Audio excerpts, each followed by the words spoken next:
Well, first of all, how are you guys doing tonight? Unfortunately, Joshua from the Bible wasn't here to hold the sun in the sky so that way it was warm, because obviously that didn't happen. So unfortunately, and I didn't dress for the cold either. Yes, my name is Caleb Lewis. I do have a stutter, so just bear with me if I talk a little bit slow. My stutter is actually my main part of my testimony. God has used it immensely to grow my faith and my walk with Him.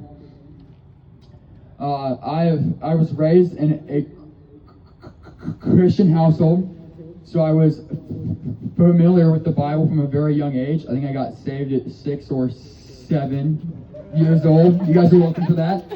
But at the time, I didn't really know what a relationship with Christ truly meant, what it really looks like.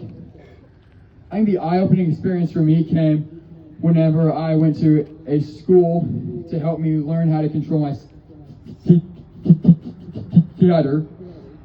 Whenever I was about 10 years old, I went to a school in Virginia. I was there for about 2 weeks.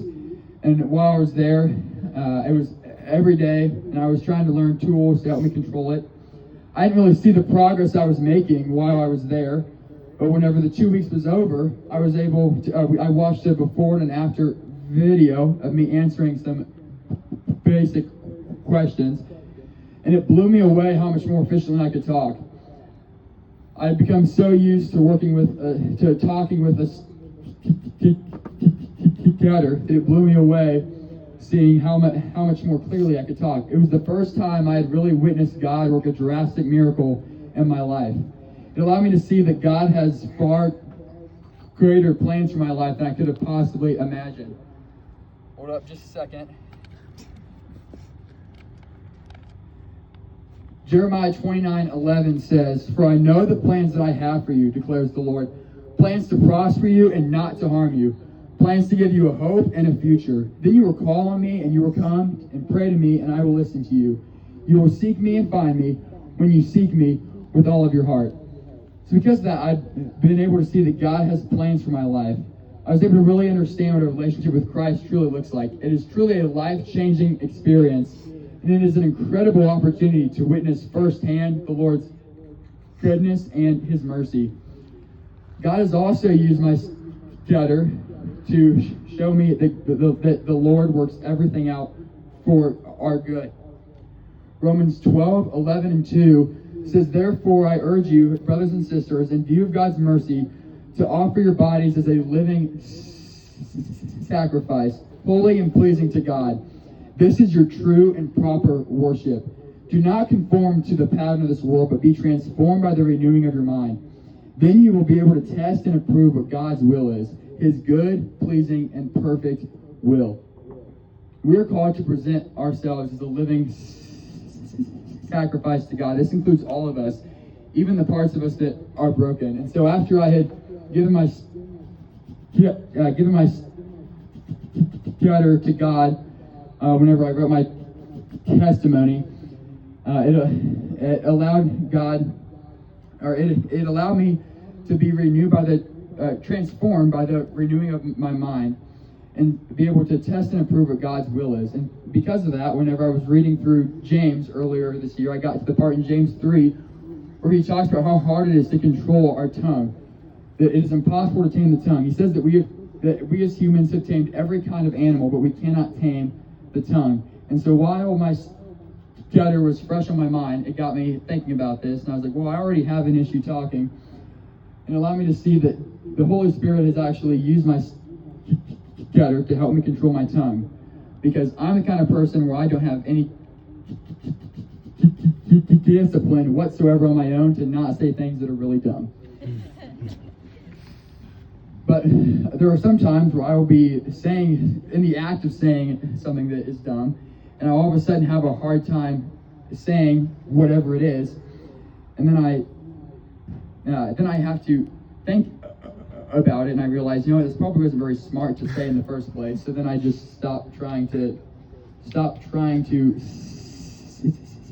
say it. Other times, because I do have a stutter, I kind of have to think in my mind beforehand on how I say things, so that way it comes out as smooth as possible. And thinking about our words before they come out of our mouth is like 90% of not saying things that are dumb. So this also helped me to sometimes catch things before I even attempt to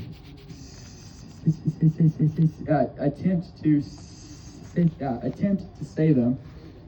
However, the Holy Spirit also uses it the other way as well. There have been some times where I've been sharing the gospel with somebody, and I get a clarity of speech that I would not have been able to get on my own. I'm able to talk with people in a way that can only have come from God. So that's just a personal experience of what it looks like whenever we are transformed by the renewing of our mind and are able to test what God's will is and ultimately see that He works all things out for good. Lastly, God has also been able to use my stutter as a tool when it comes to sharing the gospel, to ultimately use it for His glory. I want to encourage you guys to be bold in your faith. One of the last commandments that Jesus gave to us before He left this earth was to go make disciples of all nations and to baptize them in the name of the Father, the Son, and the Holy Spirit. As Christians, that is our ultimate calling, is to go share the gospel. Now, there are things that you may feel hold you back from fulfilling that calling. Maybe it's your youth. Maybe you feel like you're not old enough yet, but whenever I get older, then I'll go share the gospel.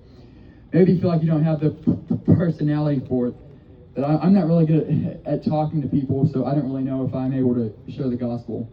Maybe you feel like you don't have enough knowledge yet about the gospel. You feel like that once I know more, then I'll go share the gospel. Or maybe you're like me, or sometimes you physically can't talk to people, which is very annoying when it comes to trying to share the gospel.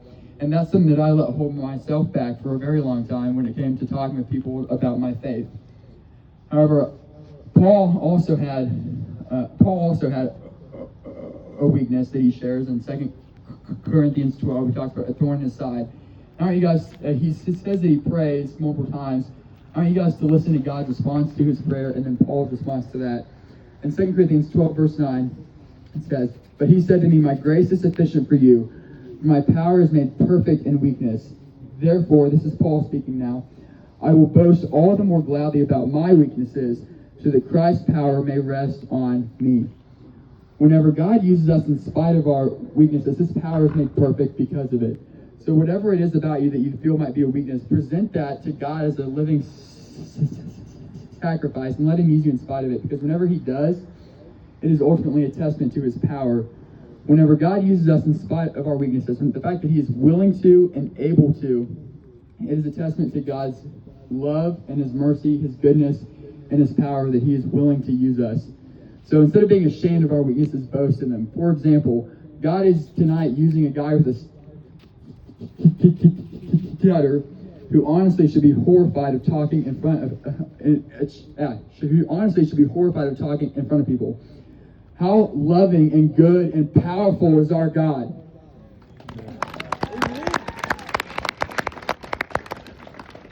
So whatever you feel that it is about you that is a weakness when it comes to sharing the gospel, present that to God and let Him use that instead. Boast about the fact that God is willing and able to use you in spite of that. I appreciate the opportunity to share, and I hope that you guys will find this as an encouragement to go find somebody this week to go share the gospel with. That's all.